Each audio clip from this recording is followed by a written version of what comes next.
Monsieur le Président, le monde se souviendra qu'après avoir été abandonné en plein vol le 10 juin 2021 par la France, qui a unilatéralement décidé de retirer la force Barkhane du Mali, mon pays a été ensuite poignardé dans le dos par les autorités françaises.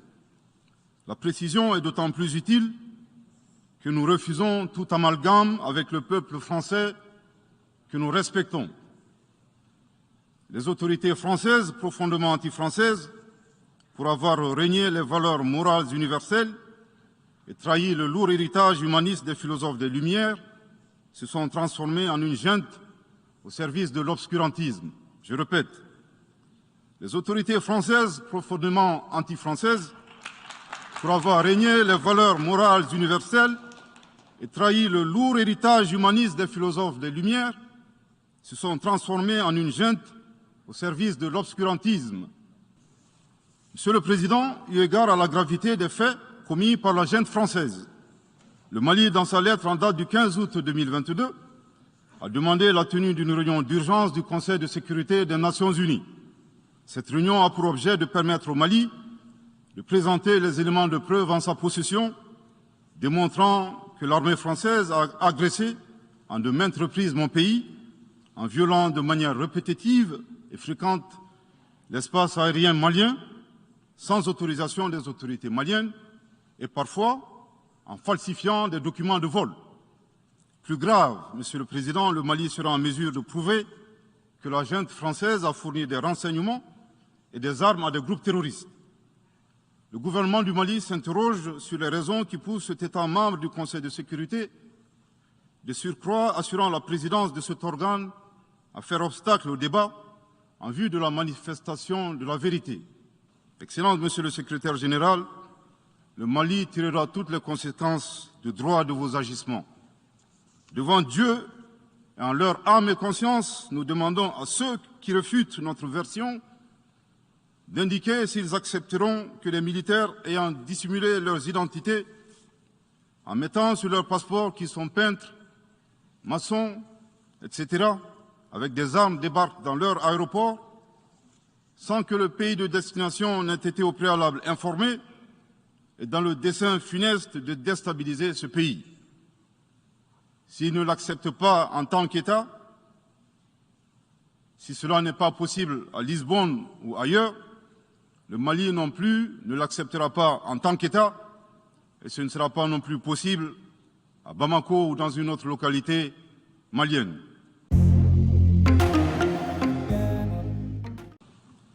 Monsieur le Président de l'Assemblée générale, Mesdames et Messieurs les chefs d'État et de gouvernement, Monsieur le Secrétaire général de l'Organisation des Nations Unies, Mesdames et Messieurs, de prime abord, je voudrais m'acquitter de l'agréable devoir de vous adresser les chaleureuses salutations du peuple malien, riche de sa diversité culturelle, religieuse et ethnique, ainsi que celle de son Excellence, le colonel Assimi Goïta, président de la transition, chef de l'État. Monsieur le Président, votre brillante élection à la présidence de cette 77e session de l'Assemblée générale et la fin des travaux de la 76e session de l'Assemblée générale, brillamment conduit par votre prédécesseur, son Excellence M. Abdullah Shahid, de la République des Maldives, m'offre l'heureuse occasion d'adresser à vos Excellences les chaleureuses félicitations de tout le Mali. Enfin, permettez-moi de réitérer à notre secrétaire général, M. Antonio Guterres, notre haute appréciation des efforts louables qu'il continue de déployer pour la réalisation des nobles objectifs de notre organisation commune. Nous sommes convaincus que vous êtes un ami du Mali et du Sahel.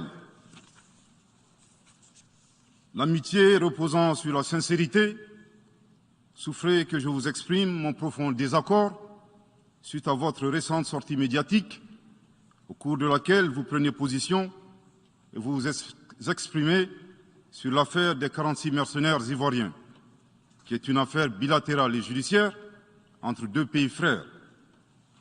C'est évident que la qualification judiciaire des infractions liées à cette affaire ne relève pas des attributions du secrétaire général des Nations Unies. Au Mali, notre administration ne travaille pas sur la base de l'oralité ni des déclarations par voie de presse.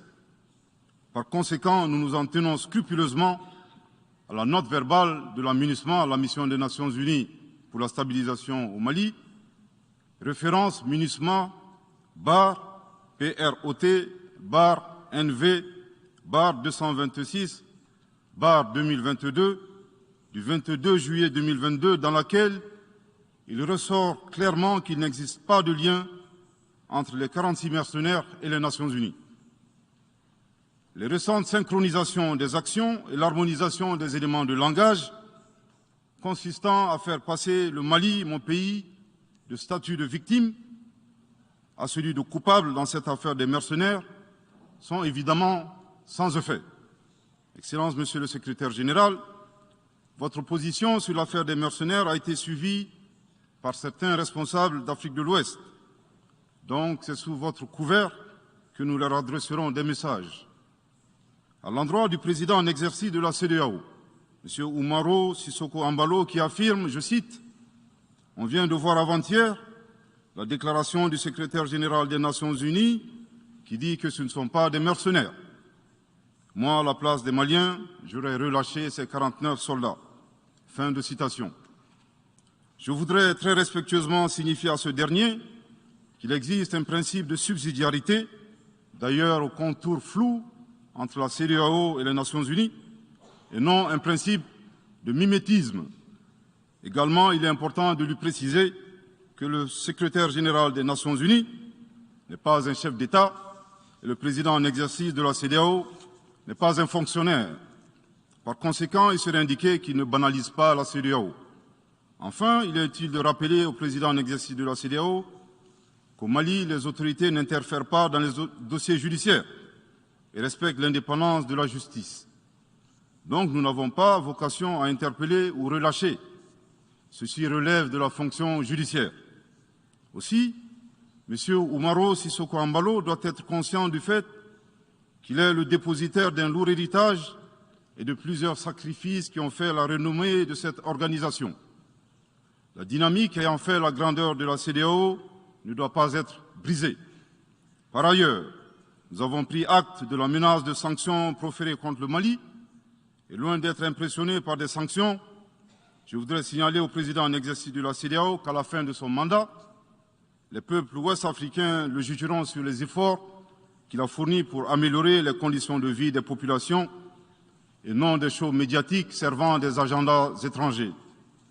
À l'endroit de M. Bazoum, il remarquera que le gouvernement de la transition n'a pour le moment jamais réagi à ces propos injurieux pour deux raisons cumulatives. La première raison tient au respect de l'héritage laissé par nos ancêtres, qui consiste à ne pas répondre aux injures par des injures. La seconde relève de l'identité de M. Bazoum, l'étranger qui se réclame du Niger. Nous savons que le peuple nigérien, frère du Mali, se distingue par des valeurs sociétales, culturelles et religieuses très riches. M. Bazoum n'est pas un Nigérien, son comportement nous le reconforte totalement dans notre constat. Excellence, Monsieur le Secrétaire général, le Mali tirera toutes les conséquences de droit de vos agissements. Devant Dieu et en leur âme et conscience, nous demandons à ceux qui refutent notre version d'indiquer s'ils accepteront que les militaires ayant dissimulé leurs identités en mettant sur leurs passeports qu'ils sont peintres, maçons, etc., avec des armes débarquent dans leur aéroport sans que le pays de destination n'ait été au préalable informé et dans le dessein funeste de déstabiliser ce pays. S'ils ne l'acceptent pas en tant qu'État, si cela n'est pas possible à Lisbonne ou ailleurs, le Mali non plus ne l'acceptera pas en tant qu'État et ce ne sera pas non plus possible à Bamako ou dans une autre localité malienne. Monsieur le Président, une nouvelle ère des solutions porteuses de changement pour relever des défis interdépendants. Thème de cette 77e session de l'Assemblée générale suscitera l'espoir de meilleurs jours pour le Mali, à la condition que le bilan sans complaisance de l'ancienne ère soit établi, que les enseignements soient tirés et que les recommandations objectives soient formulées.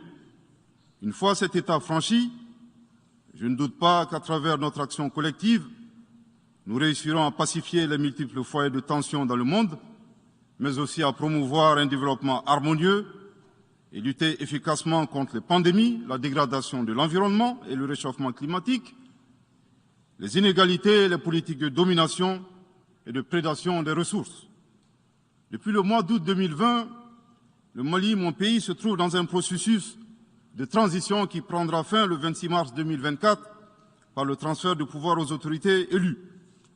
D'ici à cette échéance et conformément aux recommandations des Assises nationales de la refondation, les autorités de la transition se sont engagées dans 2 chronogrammes convenus avec la CEDEAO à faire des réformes politiques et institutionnelles avant d'organiser des élections dont l'objectif ultime est de refonder l'État malien, afin qu'il réponde aux aspirations profondes et légitimes de notre peuple à la paix, à la sécurité, à la bonne gouvernance, au développement et à la stabilité institutionnelle durable au Mali. Dans cette perspective, je suis heureux de souligner que certaines avancées majeures ont déjà été réalisées, notamment la promulgation de la loi électorale, qui comprend entre autres la création de l'autorité indépendante de gestion des élections, dont l'installation est à un stade avancé, ainsi que la mise en place d'une commission composée d'éminentes personnalités de toutes les composantes de la société malienne, chargée de la rédaction de la nouvelle Constitution.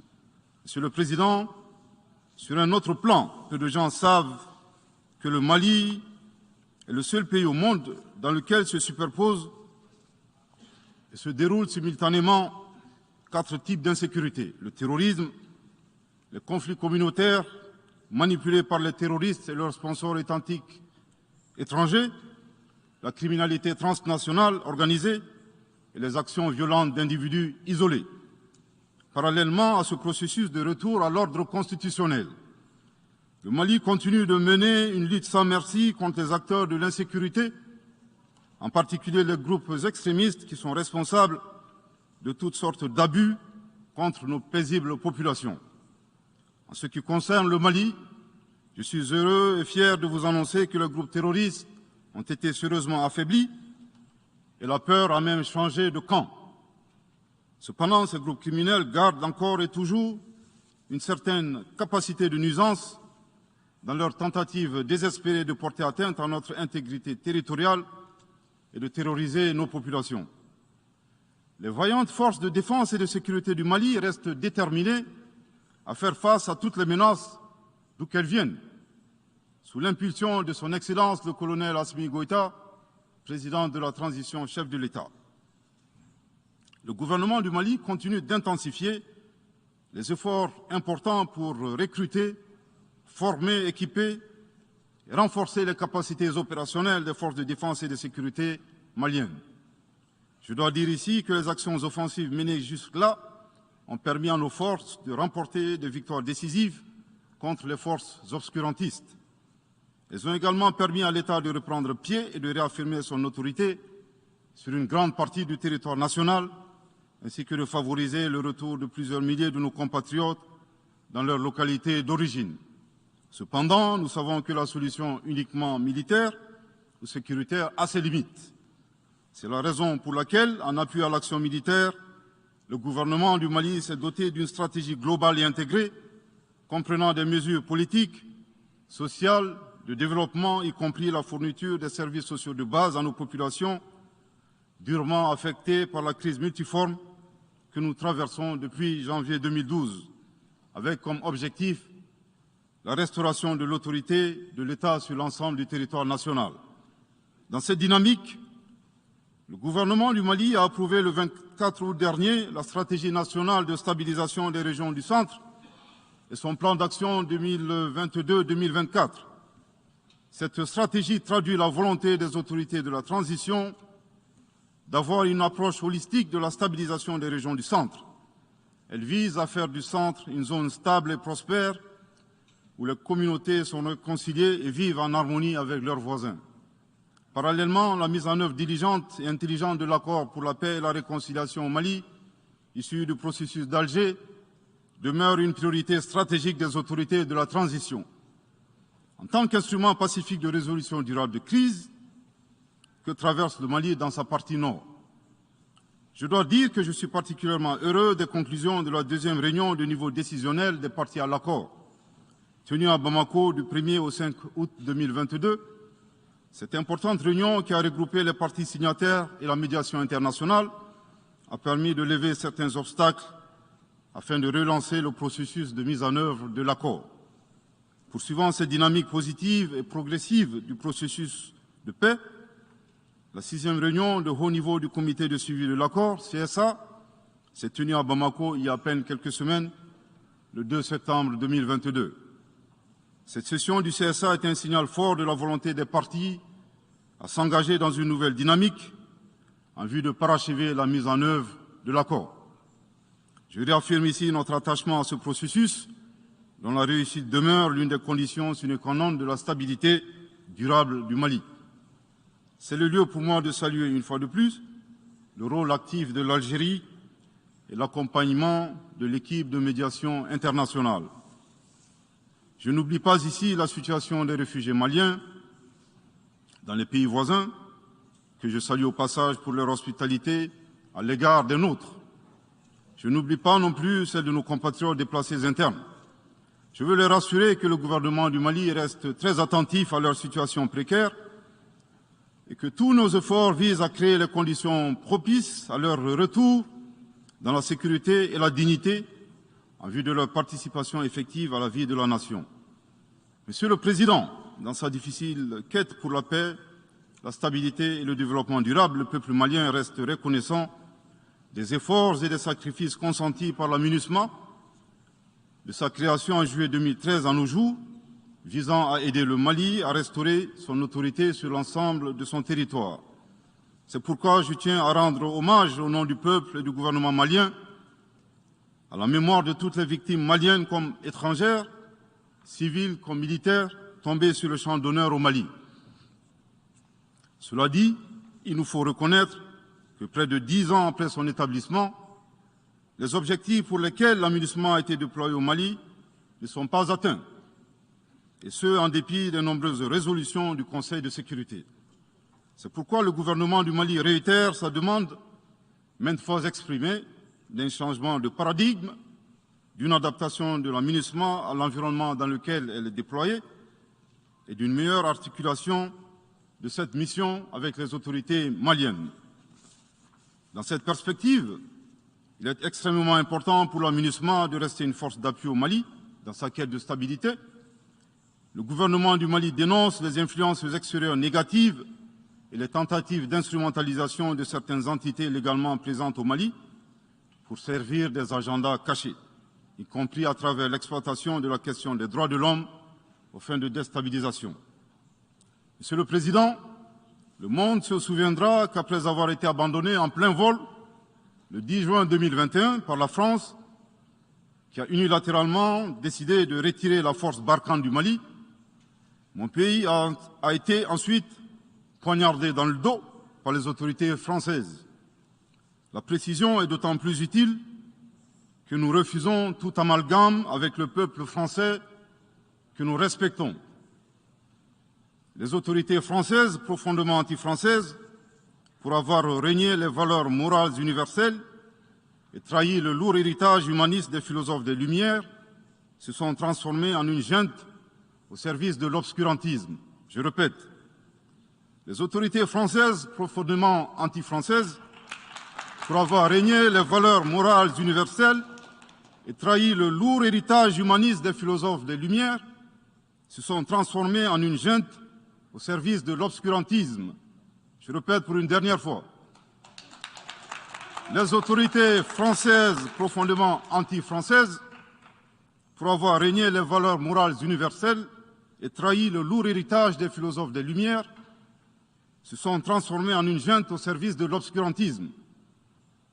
Obscurantisme de la junte française nostalgique de pratiques néocoloniales, condescendantes, paternalistes et revanchardes, qui a commandité et prémédité des sanctions inédites, illégales, illégitimes et inhumaines de la CEDEAO et de l'UEMOA contre le Mali, mon pays. Après plus de 10 ans d'insécurité et en fait des milliers de morts, autant de réfugiés et de déplacés internes, n'est-ce pas un sacrilège de mettre une population malienne victime de l'insécurité dans un pays enclavé sous embargo pendant 7 mois, en procédant à la fermeture des frontières et la saisie des comptes financiers du Mali. Grâce à sa résilience et à la solidarité de pays amis et des peuples africains, le peuple malien a tenu et a déjoué les pronostics de ses adversaires. Obscurantisme de la junte française qui s'est rendue coupable d'instrumentalisation des différences ethniques, en oubliant si vite sa responsabilité dans le génocide contre les Tutsis au Rwanda, coupable également de tenter désespérément de diviser les Maliens, enfants d'une même famille. Enfin, obscurantisme de la junte française qui a violé l'espace aérien malien en y faisant voler des vecteurs aériens tels que des drones, des hélicoptères militaires et des avions de chasse plus d'une 50aine de fois, en apportant des renseignements, des armes et munitions aux groupes terroristes. Afin de se donner une bonne conscience, la junte française accuse le Mali de n'avoir pas été reconnaissant en se gargarisant de la mort regrettable de 59 soldats français au Mali lors de diverses opérations de lutte contre le terrorisme. À cette triste accusation, nous rappelons que dans la majorité des interventions d'officiels maliens et des cérémonies, nous rendons systématiquement un hommage à l'ensemble des victimes de l'insécurité au Mali, sans distinction de nationalité, donc y compris les 59 Français décédés. Aussi, nous les invitons à ne pas s'arrêter à si bon chemin et de remonter le temps, en passant par leur intervention en Libye, décriée par toute l'Afrique, sans oublier la participation forcée des milliers d'Africains à la Première et la Seconde Guerre mondiale, sans oublier la traite négrière qui explique le sort économique de beaucoup de pays. Combien d'Africains sont-ils morts pour la France et le monde libre dans lequel nous vivons? Monsieur le Président, eu égard à la gravité des faits commis par la junte française, le Mali, dans sa lettre en date du 15 août 2022, a demandé la tenue d'une réunion d'urgence du Conseil de sécurité des Nations Unies. Cette réunion a pour objet de permettre au Mali de présenter les éléments de preuve en sa possession, démontrant que l'armée française a agressé en de maintes reprises mon pays, en violant de manière répétitive et fréquente l'espace aérien malien, sans autorisation des autorités maliennes, et parfois en falsifiant des documents de vol. Plus grave, Monsieur le Président, le Mali sera en mesure de prouver que la junte française a fourni des renseignements et des armes à des groupes terroristes. Le gouvernement du Mali s'interroge sur les raisons qui poussent cet État membre du Conseil de sécurité, de surcroît assurant la présidence de cet organe, à faire obstacle au débat en vue de la manifestation de la vérité. Le monde doit être édifié sur les faits graves qui se sont déroulés au Mali et qui sont à la base de l'aggravation de l'insécurité et de la déstabilisation du Mali et du Sahel. Par la saisine du Conseil de sécurité, le gouvernement du Mali entend mettre cet important organe chargé à titre principal du maintien de la paix et de la sécurité internationale face à ses responsabilités et dénoncer les agissements de la junte française contre mon pays. Ces actes hostiles sont incompatibles avec la Charte des Nations Unies et son statut de membre permanent. Il y va de la crédibilité de notre mécanisme commun, de l'efficacité de la lutte contre le terrorisme, mais surtout, il y va de l'intégrité de l'Organisation des Nations Unies, qui repose entre autres sur le respect des engagements internationaux, de la légalité internationale et de la Charte des Nations Unies. Monsieur le Président, il semble opportun pour le Mali de demander votre implication personnelle auprès du Conseil de sécurité des Nations Unies afin que notre demande aboutisse pour que cesse la duplicité et la guerre par procuration imposée à mon pays. Monsieur le Président, dans la lutte contre le terrorisme et l'extrémisme violent, le gouvernement du Mali est fortement interpellé sur la question des droits de l'homme. Je tiens à souligner que les droits de l'homme constituent avant tout des valeurs qu'incarne chaque Malien. Aussi, le gouvernement du Mali reste déterminé à les respecter et à les faire respecter, conformément à sa politique de tolérance zéro contre l'impunité. Et cela par fidélité à nos valeurs ancestrales inscrites dans la charte de Kouroukanfouga, proclamée en 1236 par l'empereur du Mali, Soundiata Keïta. Le Mali, berceau de grandes civilisations, héritier de grands empires, terre de brassage, d'hospitalité et de tolérance, fait de la promotion et de la défense des droits de l'homme une priorité nationale.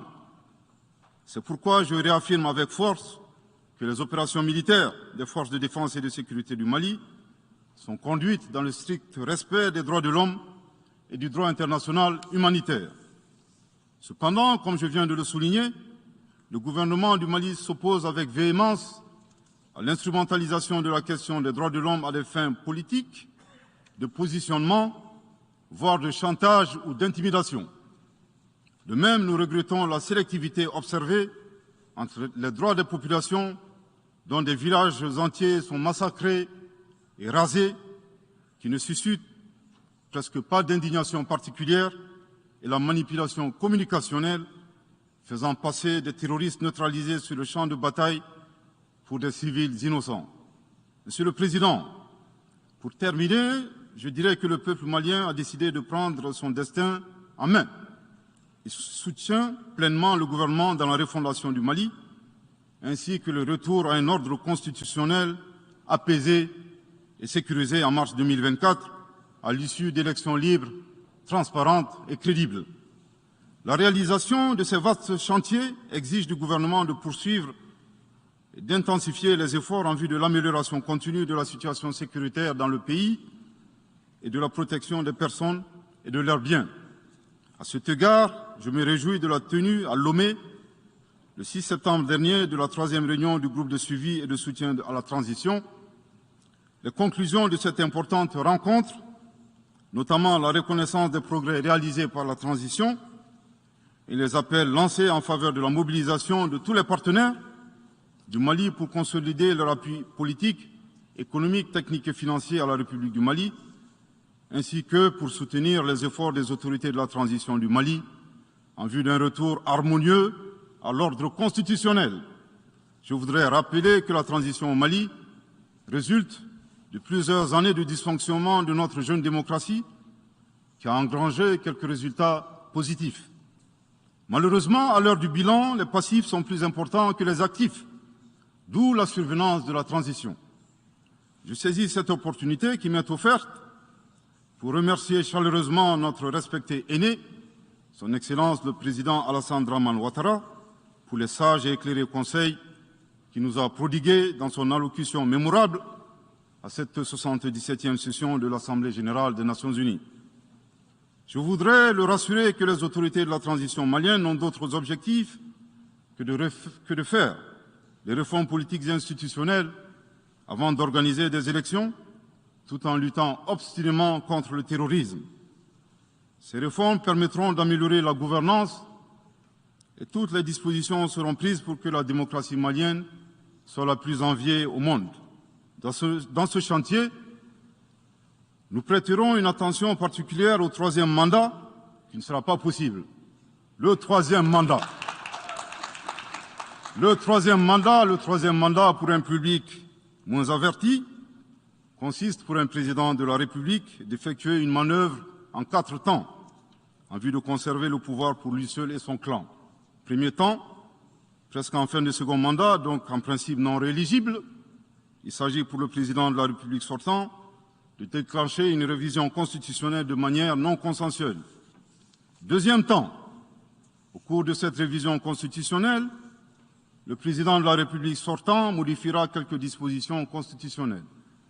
Troisième temps, une fois la nouvelle constitution adoptée, sur fond de crise politique naturellement, le président sortant devient candidat en violation de la limitation du nombre de mandats à 2.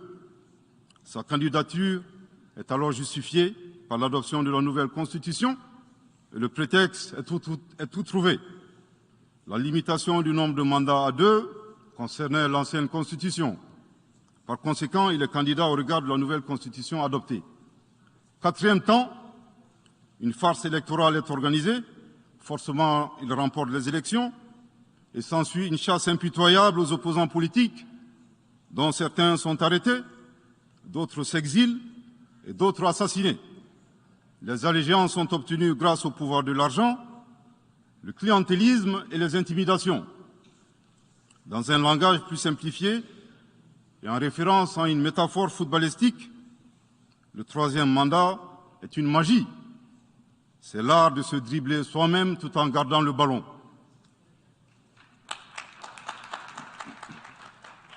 Excellence, Monsieur le Président Ouattara, vos conseils nous rappellent la triste histoire du chameau qui se moque de la bosse du dromadaire. Malgré les efforts tangibles de la transition malienne, dans la mise en œuvre des chronogrammes des réformes politiques et institutionnelles et celui des élections, salués par la communauté internationale, Madame la ministre des Affaires étrangères de la junte française, à qui le Mali n'a pourtant rien demandé, a estimé qu'il n'y avait pas eu de progrès, oubliant que nul ne peut aimer le Mali plus que les Maliens eux-mêmes. Sa position singulière et son adversité ne nous surprennent guère. Victor Hugo, dans Claude Gueux, a classé le genre humain en deux catégories, en indiquant, je cite, qu'il y a des hommes qui sont fers et des hommes qui sont aimants. Fin de citation. Madame le ministre, dont il s'agit malheureusement, n'est ni fer, ni aimant, elle est hideusement sui generis. Devant l'incertitude et les situations étrangères, le peuple malien adopte une attitude prudente. C'est ce que l'écrivain et le sage Amadou Hampâté-Bâ met en relief en conseillant dans l'étrange destin de Wangrin que, je cite, « Si observer est une qualité, savoir se taire préserve de la calamité ». Fin de citation. Madame le ministre de la junte française, le Mali vous conseille de vous contenter d'observer sa situation. C'est l'occasion pour moi de saluer les relations de coopération exemplaires et fructueuses entre le Mali et la Russie, tout en réaffirmant que le Mali reste ouvert à tous les partenaires qui souhaitent l'aider à relever les défis multiples qui l'assaillent, dans le respect strict de sa souveraineté, de son unité et de la dignité du peuple malien. Le Mali rappelle que, conformément à la vision du colonel Assimi Goïta, président de la transition chef de l'État, 3 principes guident l'action publique nationale. Premier principe, le respect de la souveraineté du Mali. Deuxième principe, le respect des choix stratégiques et de partenaires opérés par le Mali. Troisième principe, la prise en compte des intérêts vitaux du peuple malien dans les décisions prises. En application de ces principes, le Mali reste disposé à poursuivre et à renforcer ses relations de bon voisinage avec l'ensemble des pays qui l'entourent. De même, le Mali, fidèle à son engagement panafricain, continuera à œuvrer au sein des organisations sous-régionales et régionales pour la réalisation de l'intégration africaine. Également, l'atteinte des objectifs de la transition requiert l'accompagnement de l'ensemble des partenaires du Mali, y compris les Nations Unies. J'en appelle donc aux amis du Mali à rester mobilisés aux côtés du gouvernement en vue de l'aider à relever ensemble ces défis importants. Pour la grande majorité des États du monde, convaincus par le respect mutuel et le partenariat gagnant-gagnant, je leur garantis que les portes du Mali leur sont grandement ouvertes et les Maliens les accueilleront les bras ouverts. Pour la minorité qui serait tentée de ne pas respecter ces principes, nous leur promettons qu'ils feront face à des millions de Assimi Goïta, soucieux de défendre leur honneur, leur dignité et leurs intérêts vitaux. Je terminerai en donnant 2 conseils aux nostalgiques de la domination. Ayez le sens de l'empathie en traitant les autres comme vous voudrez être traités ou en ne faisant pas aux autres ce que vous ne voudrez pas qu'on vous fasse. Le second conseil, revoyez vos copies, revoyez vos modèles, revoyez vos logiciels pour intégrer le changement de mentalité et l'évolution du monde dans vos grilles de lecture et d'analyse. Sortez du passé colonial et entendez la colère, la frustration, le rejet qui remonte des villes et campagnes africaines, des populations africaines, et comprenez que ce mouvement est inexorable. Grâce au principe de la multiplication fractale, vos intimidations et vos actions subversives n'ont fait que grossir le rang des Africains soucieux de préserver leur dignité. S'ils n'étaient qu'une centaine aux indépendances, aujourd'hui nous sommes des millions, et demain, tant que les paradigmes inégalitaires demeureront, nous serons des milliards. Le Mali et son peuple ne seront pas des spectateurs face aux assauts et l'adversité. Pour chaque mot employé de travers, nous réagirons par réciprocité. Pour chaque balle tirée contre nous, nous réagirons par réciprocité.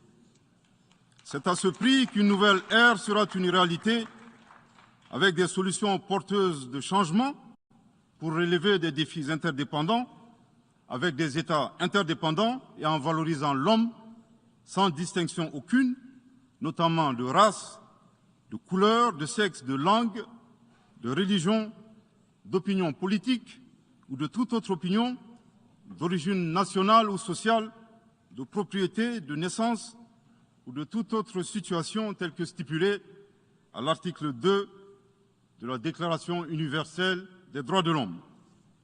Que Dieu bénisse le Mali et préserve les Maliens des forces obscurantistes et destructrices du monde. Que Dieu bénisse l'Afrique et préserve les Africains des forces obscurantistes et destructrices du monde. Que Dieu bénisse le monde et préserve l'humanité entière des forces obscurantistes et destructrices du monde. Je vous remercie de votre très aimable attention.